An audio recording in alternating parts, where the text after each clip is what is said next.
우리 앞에 보면 성전에 올라가는 노래라고 하는 이런 제목이 붙어 있죠. 다 이제 15편 중에 14번째 해당하는 시입니다. 오늘 다윗의 시, 곧 성전에 올라가는 노래 이렇게 되어 있거든요. 그러니까 저자는 바로 다윗이라는 사실을 우리에게 가르쳐 주고 있습니다. 역사적인 배경은 우리가 잘 아는 대로 이스라엘이 남북으로 갈라지게 되죠. 그리고 그들이 이제 늘 갈라져서 다투는 그런 일이 이제 생겼고, 그 다음에 그러다 보니까 북이스라엘은 이제 처음부터 우상을 숭배하는 그런 자들이 되었고, 남쪽 유다도 이제 자연스럽게 하나님을 또 멀리하는 이제 그런 현상들이 벌어졌습니다. 그때에 블레셋이라고 하는 나라에 의해서 이제 성전도 파괴가 되고 언약궤를 뺏겨버리죠. 그러니까 이스라엘 백성들에게 있어서 가장 중요한 일은 이제 성소를 중심으로 해서 하나님을 경외하고 하나님을 사랑하는 그런 백성들이 되어야 되는데, 지금 언약궤까지 뺏겼다. 이거는 아주 치명적이고 치욕적인 일이죠. 그런데 이 언약궤를 빼앗기고 난 다음에 기럇 여아림 집에 20년 동안 있었는데 아무도 기억도 못했고 찾으려고 하지도 않았고 찾지도 아니했습니다. 이렇게 이제 방치된 그런 상태에 있었죠. 그때 다윗이 언약궤를 이제 예루살렘으로 이제 옮기게 됩니다. 그 과정 속에서 언약궤가 단순히 빼앗겼던 언약궤를 예루살렘으로 옮기는 것으로 끝나는 것이 아니라 옮김으로 인해서 이제 이스라엘 백성들에게는 이제 예배가 언약궤를 중심으로 해서 예배가 회복이 되고, 그 다음에 하나가 되는 이스라엘 민족이 이 하나가 되는 이제 공동체를 이루게 되는 이제 그런 역사를 이제 배경으로 하고 있는 거거든요. 그러니까 그동안에 이 언약궤가 뺏기고 성소가 파괴되고 했다는 얘기는 하나님을 제대로 섬기지 못했다는 거죠. 예배를 드리지 못했다는 얘기잖아요. 그래서 언약궤가 다시 옴으로 인해서 예배가 회복이 되고 이들이 언약궤를 중심으로 해서 이제 다시 하나가 되는 이제 그런 내용을 이제 이야기하고 있는 겁니다. 그래서 역사적인 배경은 빼앗겼던 언약궤를 다시 예루살렘으로 옮기면서 이루어진 배경이다, 이렇게 보면 됩니다. 그래서 이제 다윗이 늘 이제 안고 있는 숙제 중에 하나가 형제들이 하나가 되는 거죠. 그러니까 여기서 형제라고 하는 내용은 원어적으로는 우리가 말하는 육체적인 형제를 말하는 게 맞습니다. 그러나 여기서 말하는 형제는 그런 우리가 육신의 어떤 형제를 말하는 것이 아니라 이 성소를 중심으로 해서 언약궤를 중심으로 해서 믿음의 사람들이 하나 되는 연합체, 공동체를 말합니다. 그러니까 오늘날로 말하면 이 교회라고 하는 공동체 안에서 우리 믿음의 모든 사람들이 이 연합해서 하나가 되는 일이 얼마나 중요한지를 강조하고 있는 그런 내용이거든요. 그러면 이 다윗의 입장에서는 앞에 말씀드렸던 대로 이제 남쪽 유다뿐만 아니라 북이스라엘까지도 하나가 돼야 된다고 하는, 우리는 이 이스라엘이라고 하는 이 민족 전체가 선민이기 때문에 이 하나가 되어야 된다고 하는 이런 그 내용을 지금 이야기하고 있는 거거든요. 우리가 잘 아는 대로 역사적으로 보면 교회사적으로도 보더라도 이렇게 교회가 하나가 되고 정말로 하나된 상황에서 하나님을 바르게 섬겼을 때는 그 교회들이 놀라운 그 일들을 감당하고 또 부흥의 역사를 체험하게 되는 그런 역사를 보게 되는데, 그렇지 않고 이제 서로가 다투고 싸우고 분쟁하고 나눠지게 되면 이 공동체로서의 그 연합은 이미 깨진 거기 때문에 오늘 그 하나님 앞에 아름다움으로 설 수가 없는 거죠. 그래서 이 그 다윗이 말하고 싶은 것이 뭐냐면 형제가 연합하여 동거함이 어찌 그리 선하고 아름답냐, 이걸 지금 강조를 합니다. 그래서 당시에 이제 언약궤가 다시 돌아오면서 앞에 말씀드렸던 대로 우리는 하나가 되어야 되고 우리가 예배가 회복이 되어야 되고 하나님을 바르게 경외해야 된다고 하는 사실을 지금 강조하고 있는 그런 내용이거든요. 그러니까 이렇게 언약궤가 돌아옴으로 인해서 예배가 회복된다는 얘기는 바로 거룩성이 회복되고 우리가 하나님을 어떻게 섬겨야 되는지에 대해서 이제 구체적으로 가르쳐주는 이제 그런 내용이죠. 오늘날 이제 우리가 교회에 적용을 한다고 하면 이 교회라고 하는 이 공동체도 예수님의 핏값으로 이 교회가 세워졌고 지금은 이제 그 성령의 역사를 통해서 교회가 지금까지 유지해 왔습니다. 그래서 이 성경에 보면 성령이 하나 되게 하신 것을 힘써 지키라고 이렇게 분명히 말씀을 하고 있거든요. 그러니까 우리는 예수님을 믿는 공동체로서 우리는 반드시 예수 안에서 예수와 함께 하나가 되어야 된다는 거예요. 이 연합된 이 형제들이 예수 안에서 예수의 이름으로 연합하는 일이 이 세상 그 무엇보다도 가장 아름다운 일이다, 이제 그 얘기거든요.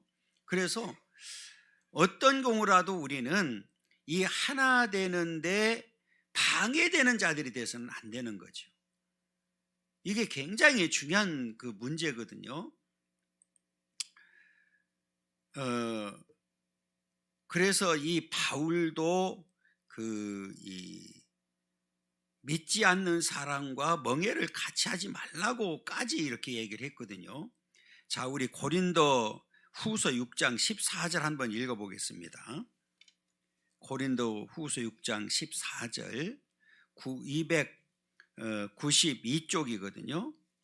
292쪽 14절부터 우리 18절까지 한번 읽어보겠습니다. 292쪽 고린도 후서 6장 14절부터 18절까지 읽습니다. 너희는 믿지 않는 자와 멍에를 함께 매지 말라.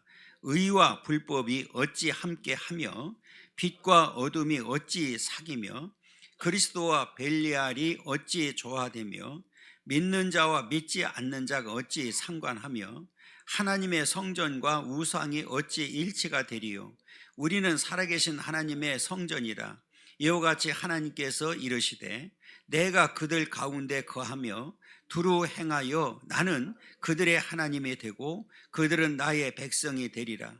그러므로 너희는 그들 중에서 나와서 따로 있고 부정한 것을 만지지 말라. 내가 너희를 영접하여 너희에게 아버지가 되고 너희는 내게 자녀가 되리라. 전능하신 주의 말씀이니라 하셨느니라. 그랬어. 이게 쭉 나오잖아요. 믿는 자와 믿지 않는 자, 의와 불법, 빛과 어둠, 그리스도와 벨리알. 이게 성전, 하나님의 성전과 우상. 그거는 우리가 하나가 될 수가 없다는 거예요. 그래서 우리가 이 땅에 사는 동안에 이 믿음의 사람들이 모여있는 이 교회라고 하는 공동체가 이렇게 하나가 됐을 때, 연합했을 때 아름답다고까지 표현했잖아요. 그러니까 우리는 이 예수님의 핏값으로 세워진 이 교회를 통해서 반드시 하나가 되어야 되고 연합이 되어야 되고, 그래서 아름다운 공동체가 되어서 우리가 이 세상을 향해서 그 연합된 이 아름다운 공동체를 보여줘야 되는 거죠. 그게 자연스럽게 우리가 빛과 소금의 역할로 나타나는 현상이다, 이렇게 보면 되거든요. 그러니까 앞으로 우리 하나님의 교회는 반드시 그 예수님을 중심으로 해서, 우리는 예수가 교회의 머리 되잖아요. 그리고 우리는 모두가 지체가 되었잖아요. 그러면 우리 지체는 항상 머리를 빛나게 만들어줘야 되고, 우리는 머리를 중심으로 해서 살아가야 된다는 거예요. 예를 들면 우리가 지체가 따로 각자 놀면 각자 자기 일만 한다고 하면 그거는 하나 된 모습이 아니죠. 그래서 우리가 이 교회라고 하는 공동체 안에서 서로가 사랑하고 또 섬기고 봉사하고 때로는 희생하고 해야 되는 이유가 바로 여기 있는 거거든요. 그렇지 않고 계속해서 내 생각만, 내 뜻만, 내 고집만 주장하게 되면 여러분, 연합이 될 수 있을까요? 없을까요? 하나 될 수 있을까요? 없을까요? 없지요. 그렇잖아요.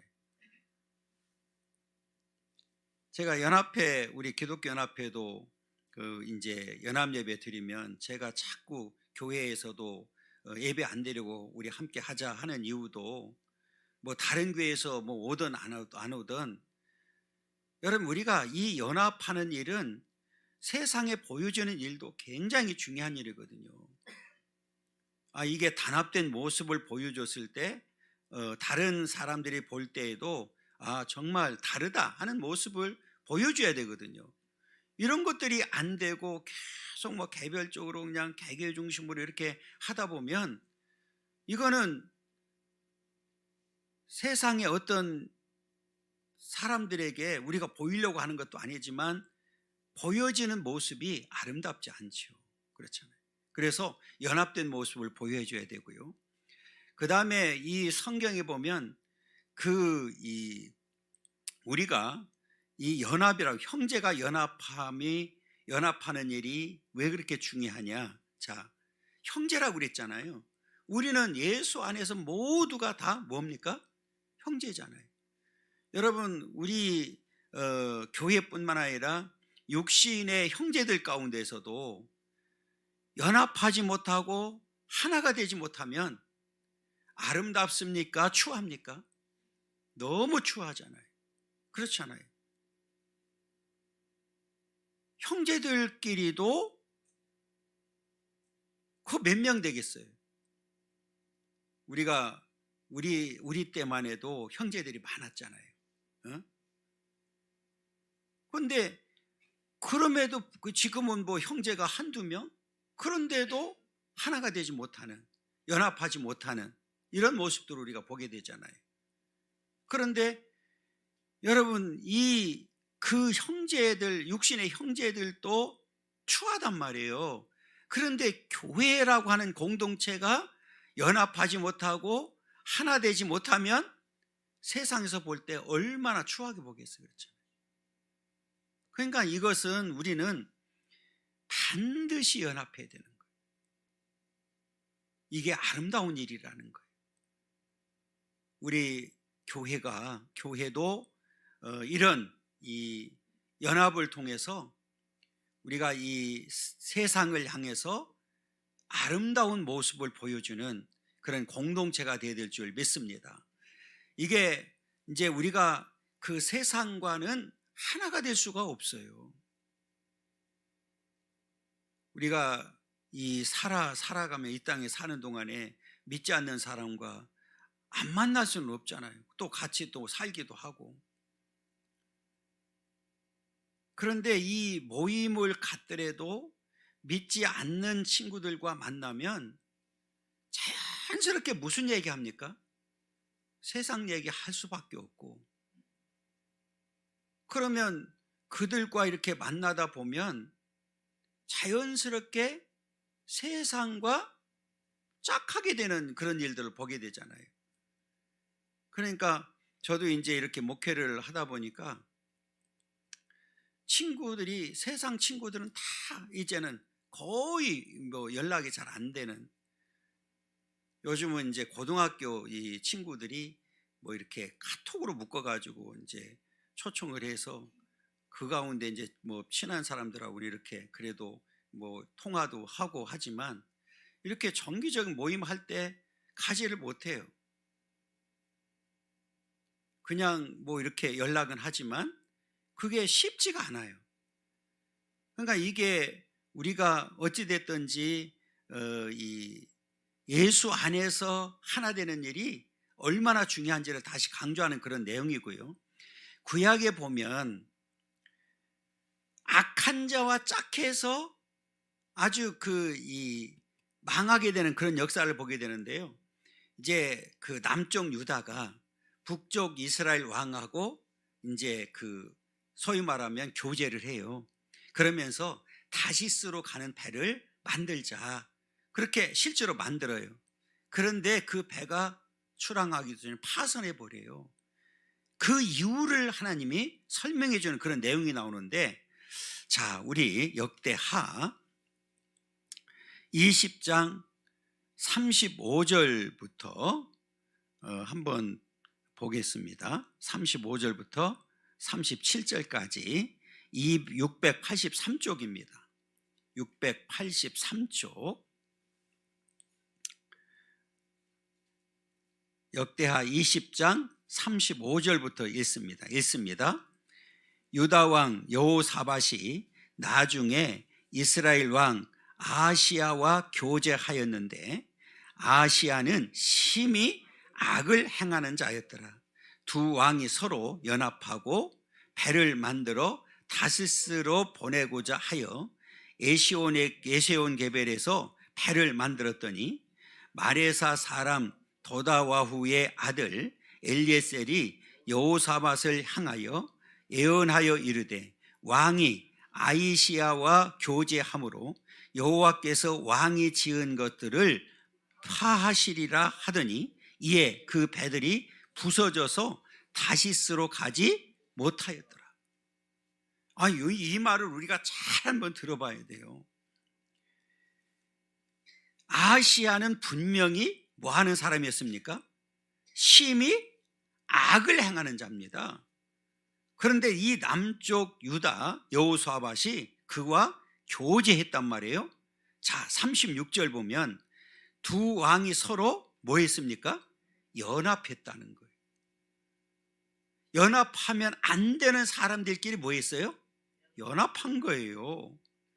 그래서 배를 만들어 다시스로 보내고, 이 다시스는 그 당시에 무역을 하는, 그러니까 아마 이 물품을 실어나는 배를 만들자, 공동으로 만들자 해서 만든 거예요. 그 에시온게벨에서 배를 만들었어요. 그런데 엘리에셀이 여호사밧을 향해서 예언하죠. 왕이 아이시야와 교제함으로, 아이시야가 어떤 사람이기 때문에 심히 악을 행하는 자인데 교제하고 연합했기 때문에 여호와께서 왕이 지은 것들을 파시리라 하더니, 이에 그 배들이 부서져서 다시스로 가지 못했다.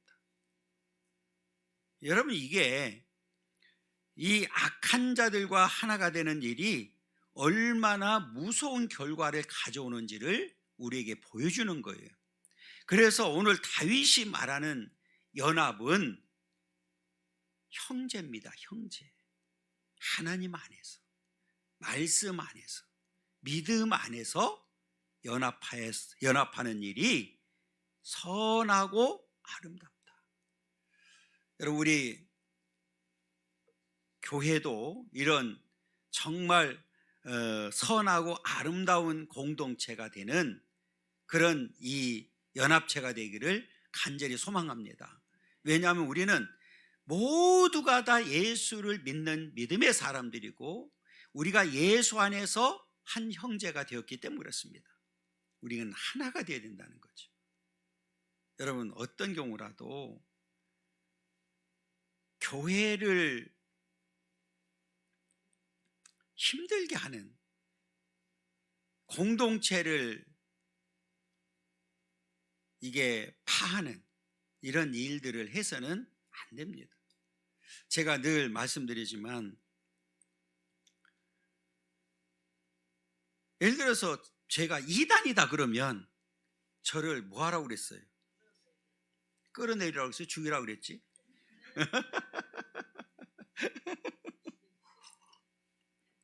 그건 또 뭐 내가 언제 그랬어? 여러분, 이단이다 그러면 당연히 그거는 하면 안 되죠. 그렇잖아요.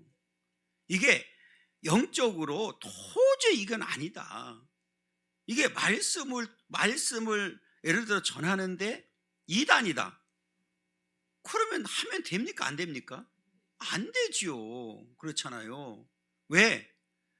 성경이 그렇잖아요. 소경이 인도하면 다 둘 다 망하는 거예요. 여러분, 내가 예를 들어서 목사가 이단성이 있어서 거기 쪽으로 끌고 간다고 그러면 거기 따라오는 사람은 다 같이 뭐예요? 같이 망하는 거예요. 그때는 가차없이 죽여도 괜찮아.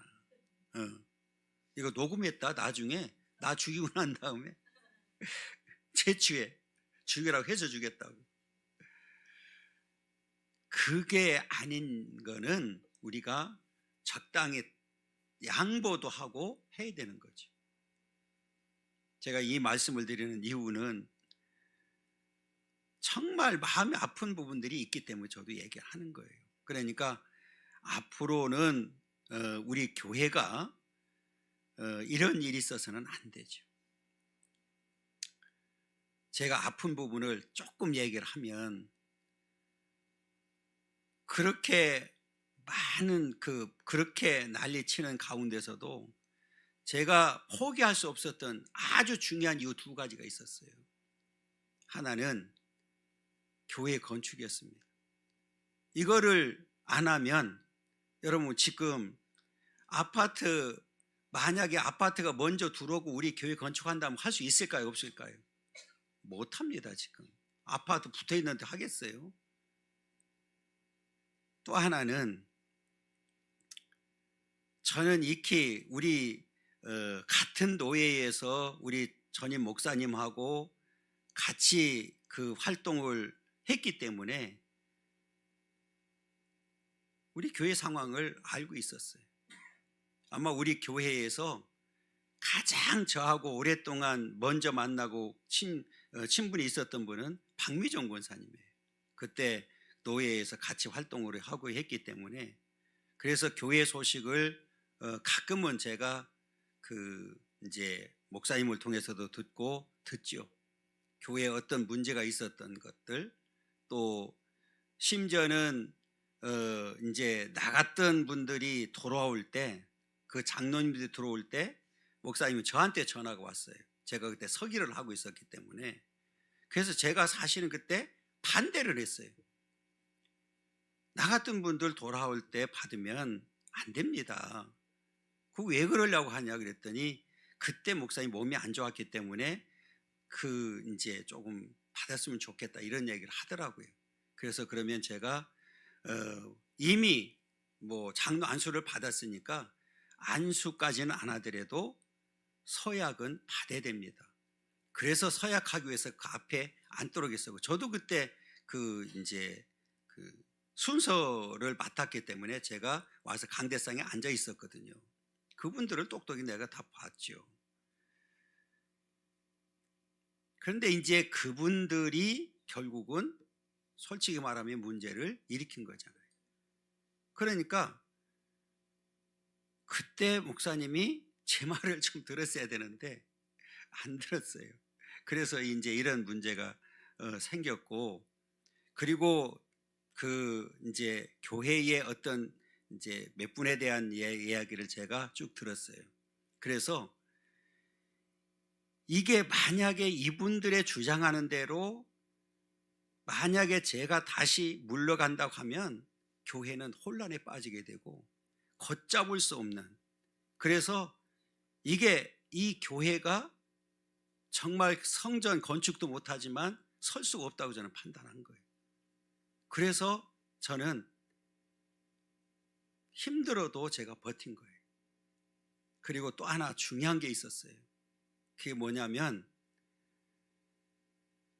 교회를 우리 교단에 남아야 되는데, 여러분 잘 아는 대로 목사님 장례 지내고 바로 그 주일부터 부흥회를 했습니다.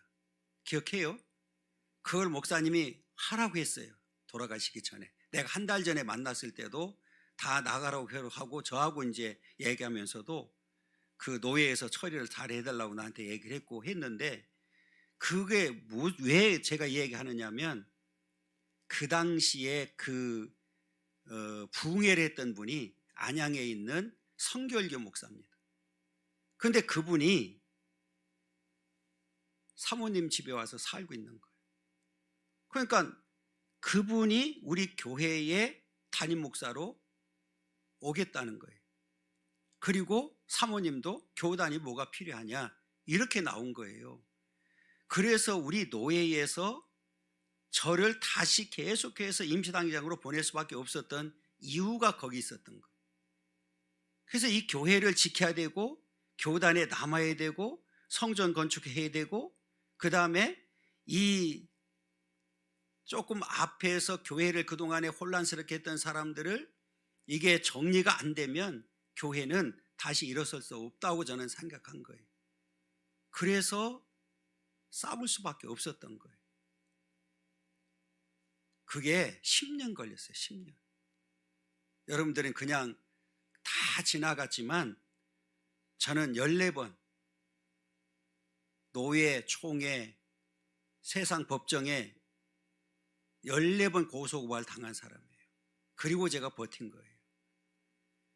제가 왜 이렇게 얘기를 하느냐면, 그 과정 속에서 교회가 정말 힘들었거든요.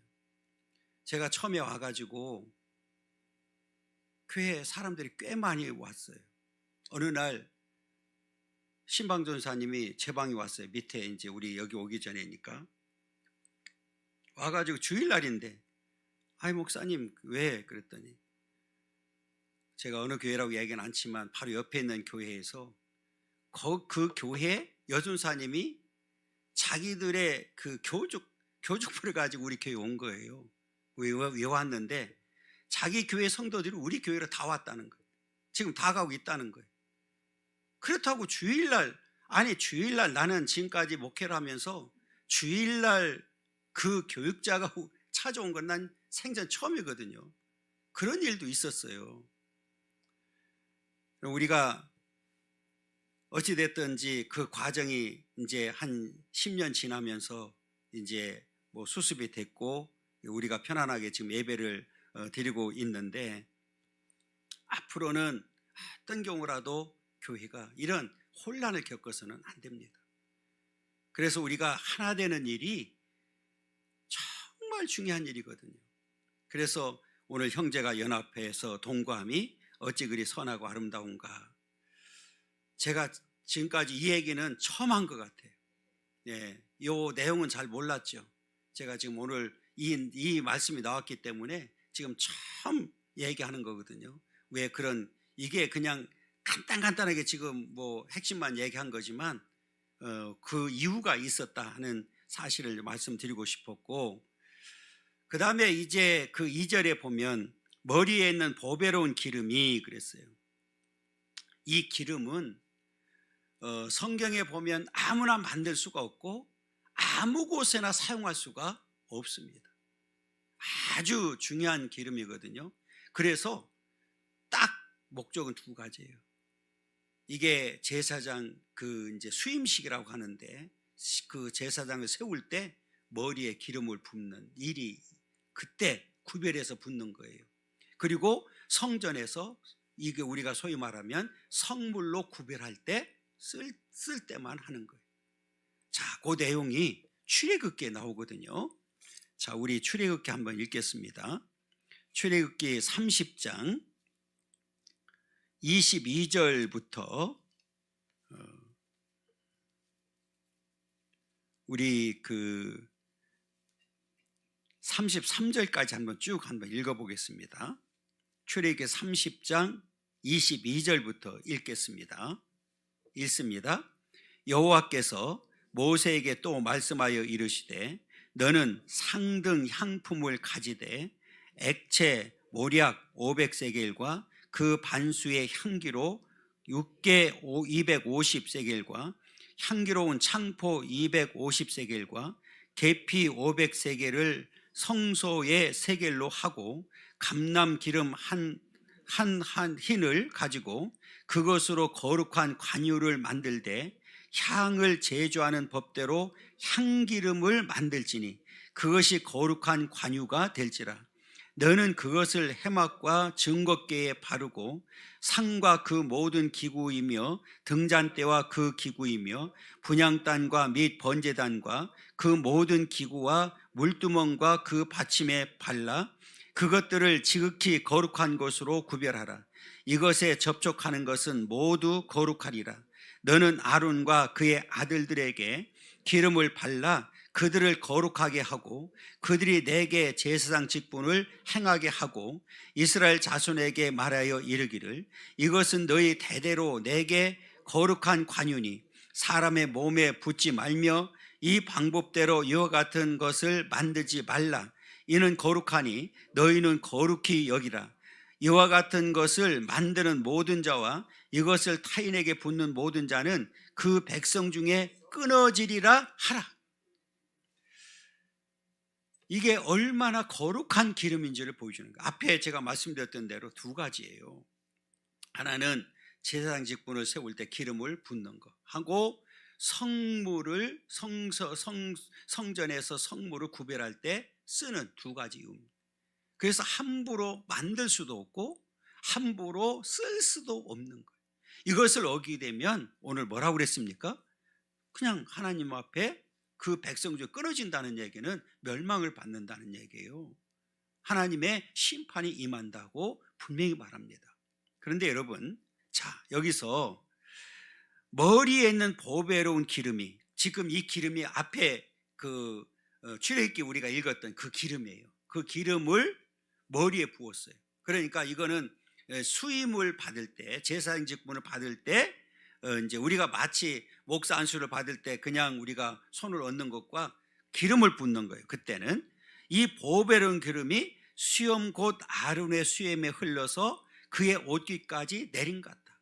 그러면 그 머리서부터 기름이 쫙 흘러내릴 때 그 향을 한번 생각해 보세요. 기가 막힌 거예요. 근데 여러분, 이것은 그 당시에 이렇게 기름이 쭉 흘렀잖아요. 그런데 오늘날 이렇게 교회 머리가 되신 예수 그리스도를 중심으로 해서 우리가 하나된 연합된 이 아름다운 공동체에는 예수 그리스도가 머리가 되시고 그리고 성령의 기름이 흐르고 있는 거예요. 그러니까 이제 오늘 저와 여러분들에게는 이제 이 하나님의 교회를 통해서 이 공동체를 통해서 기름이 흐르는데 성령의 기름이 흐르는 거예요. 그래서 이 향이 우리는 예수의 향기를 발해야 된다고 그러잖아요. 예수의 향기가 드러나는 거예요. 그래서 우리가 이렇게 하나가 되어서 하나님 앞에 이 성령의 그 충만함을 받고 성령의 기름이 흘러넘치게 되면 예수의 향기가 쫙 퍼지게 돼요. 그래서 우리가 이렇게 하나된 자들이 거룩성을 유지하는 것이 중요한 거죠. 그래서 오늘 이 기름을 부었다는 얘기는 하나님의 거룩성을 강조하고 싶은 거예요. 그래서 이 하나님의 교회에서 가장 중요한 일이 뭐냐면 앞으로는 하나된 자들이 이 공동체 안에서 거룩성을 유지하는 거예요. 그래서 이 거룩성을 유지했을 때 이 성령의 기름이 흘러넘치는 거예요. 그래서 그 뒤에 3절에 보면 헐몬의 이슬이 시온의 산들에 내린 같도다.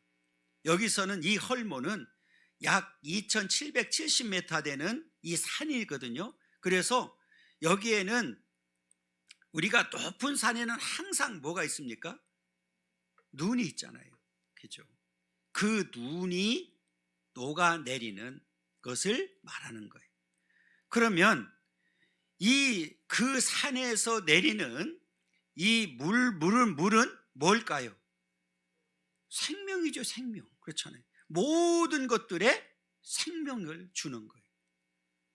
그래서 오늘 결론을 이야기하는 게 뭐냐면, 자, 보세요. 거기서 여호와께서 복을 명령하셨으니 곧 영생이로다. 거기서 복을 내린 거예요. 그러니까 거기가 어디입니까? 공동체예요, 공동체. 결국은 물론 헐몬산의 이슬이 시온 산들에 내리는 것을 이야기할 수도 있지만 그게 하나로 묶어져 있는 거예요. 그 공동체로 연합해서 형제들이 연합한 공동체, 이 성소라고 성전에서 흘러내리는 이 기름을 말하는 거예요. 그 생명을 말하는 거예요. 그러면 그 생명은 곧 뭐라고 그랬어요? 영생이라는 거예요. 지금 우리 새벽기도에 이 생명을 가지고 지금 나누고 있는데요. 여러분, 영생은 뭡니까? 곧 구원인 거예요. 그러니까 오늘 이렇게 이 아름다운 공동체 안에서 형제들이 연합하는 것이 얼마나 아름다운지를 보여주고 있고, 거기서 예수의 향기가 드러나게 되고, 그리고 거기서 흘러내리는 그 생명수로 인해서 많은 영혼들이 영원한 생명을 얻게 되고, 그래서 구원받게 된다는 사실을 강조하고 있는 거예요. 그러면 교회라고 하는 이 공동체는 가장 중요한 일이 뭘까요? 예수의 향기를 드러내는 거고, 그 다음에 이 생명수를 강같이 흘러넘치게 만들어주고, 그래서 그 생명수를 통해서 많은 사람들이 영원한 생명을 갖도록 만드는 일이 오늘 교회에게 주어진 사명이라는 거예요. 여러분, 우리 영생이라고 하는 게 영원한 생명이잖아요. 여러분, 이걸 가지고 교단이 생겼었잖아요. 영생교가 있었잖아요. 저는 영생교하고 싸워봤어요. 그때는 뭐 신학교 다닐 때니까, 한참 때니까. 제가 언젠가 얘기를 했죠. 서울역 앞에서 사람들이 모여 있는 거예요. 가서 보니까 영생교더라고요. 뭐 젊은 혈기에 가만히 있겠어요? 그 좌판을 다 뒤엎어 버렸죠. 발로 차고. 그래서 이제 싸움이 붙은 거잖아요. 그 사람들하고. 이제 우리 이제 두 친구하고 둘이 그랬으니까. 그랬더니 자기들 사무실에 가재요. 그 남대문에 있더라고요. 또 거기 갔어요, 진짜로. 그때 잡아놓고 안 보냈으면 지금 생각하면 아찔 하잖아요. 그래서 갔어요. 갔더니 이제 거기 뭐 이제 뭐 누군지는 모르겠어요. 뭐 대표라고 뭐 얘기하면 하더라고요. 그러면서 가장 먼저 제안하는 것이 영상을 하나 보자고 그러더라고요. 그래 보자. 그랬더니 봤더니 이제 조위생이잖아요. 그때 영생교 그 교주가 조위생인데 이렇게 저처럼 설교하는데 뒤에서 이게 안개 같은 게 쭉 나오더라고요. 저게 생명의 이슬이래. 저걸 통해서 생명이. 그래? 그러면 제가 그랬어요. 경찰을 부르자. 그래서 뭘 해야 되느냐? 그러면 니들은 죽지 않는다고 그러니까 그러면 내가 칼로 찔르면 사나 죽나 한번 해보자. 그랬더니 그건 안 된대요. 그래가지고 한 2시간 싸우고 지금 왔는데요. 그런다고 뭐 싸운다고 되겠어요? 그렇잖아요. 그런 영생교도 있었거든요. 영생교도. 그런데 지금은 뭐 어디 갔는지 지금 없어져 버렸는데, 아무튼 이런 일들도 생기잖아요. 그러니까 우리는 오직 누구를 통해서만 영원한 생명이 주어져요? 예수를 통해서만 주어지는 거예요. 그래서 우리는 누구만 믿어야 돼요? 그 예수만 믿어야 되는 이유가 바로 여기 있는 거예요. 그러니까 성경에 보면 이미 저와 여러분들은 예수를 믿는 순간에 영원한 생명을 이미 가진 거예요. 그러니까 우리 안에는 이미 뭐가 있어요? 영생이 있는 거예요. 왜? 누가 있기 때문에? 우리는 예수를 영접했기 때문에 그 영접하는 순간에 생명이 온 거예요. 그래서 하나님께서도 그 아들 속에 뭐가 있다고 그랬어요? 생명이 있다고 그랬거든요. 그 생명이 우리에게 주어진 거예요. 그래서 저와 여러분들에게는 이미 영원한 생명이 있는 거예요. 그래서 그 영원한 생명을 가지고 지금 살고 있고, 그 영원한 생명을 가진 자만이 어디 가게 돼요? 천국에 들어가서 영원한 생명을 누리게 된다. 이게 약속한 거예요. 그래서 이 교회라고 하는 공동체가 얼마나 중요한지를 보여준 거예요. 여러분, 예수님의 피값으로 이 산 교회, 이 교회가, 교회의 주인은 바로 예수 그리스도고, 그래서 교회의 머리는 바로 예수 그리스도라고 이야기하는 이유가 바로 여기 있는 거예요. 그래서 이 예수님을 중심으로 해서 우리는 모든 형제가 연합해야 되고 동거해야 되고, 그것이 아름답다는 거예요. 그러면 오늘 우리는 이 아름다운 공동체를 통해서 예수 그리스도의 향기를 발하게 되고, 이 생명수가 강같이 흘러 넘쳐서 많은 사람들에게 영원한 생명을 얻도록 하는 게 하나님의 교회의 목적이라는 거예요. 여러분, 그래서 앞으로 우리 하나님의 교회가 정말 이 오늘 말씀처럼 연합해서 아름다운 공동체로 우리 성장해 갈 수 있기를 간절히 소망하고요. 여기에는 누구 한 사람으로 되는 게 아니거든요. 우리 모두가 다 변화되면 자연스럽게 예수의 이름으로 예수 안에서 하나 될 수 있다, 그 말이에요. 그러니까 변화되지 못하면 맨날 누구 주장이래요? 자기 주장하다가 맨날 싸움하다 끝나는 거죠. 그래서 우리는 거듭나는 삶이, 변화되는 삶이 얼마나 중요한지를 우리에게 보여주고 있는 겁니다. 여러분, 마지막까지 이 아름다운 공동체를 위해서 최선을 다하기를 원하고, 이 아름다운 공동체를 통해서 많은 영혼들을 살리는, 그리고 영원한 생명을 주는 그런 복된 공동체로 만들어져 가기를 간절히 소망합니다.